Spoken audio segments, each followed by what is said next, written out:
Day 23, a day of outstanding contrasts. It was so peaceful as we left the albergue.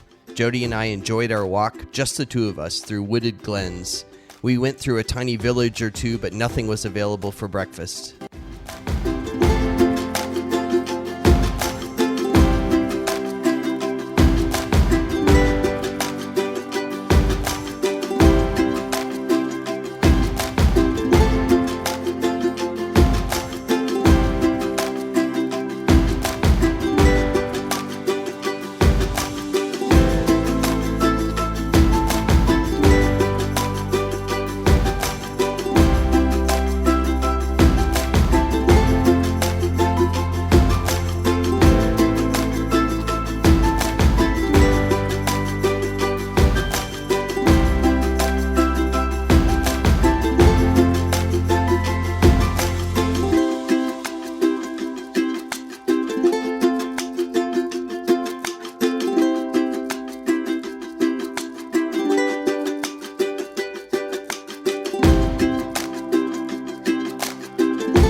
As we neared the valley where the city of Portomarin is located, the sun began a spectacular arrival. It pushed through some lingering clouds, the last of which hung over the river upon which Portomarin is built.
We came to a little donativo with tea, and while we were there, Rob from Brisbane, a friend we had met in Samos, caught up with us and walked with us into Portomarin.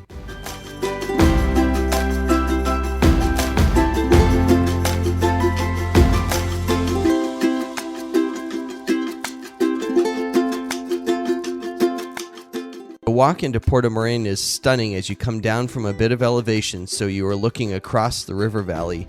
The final portion is a bridge walk into town. The rest of the day would prove to be such a contrast with the 8-kilometer walk into Portomarin. As we sat and had breakfast, bus after bus evacuated their load of tourist pilgrims who would begin their daily walk. As we began to leave town, dozens upon dozens were streaming down the hill in front of us.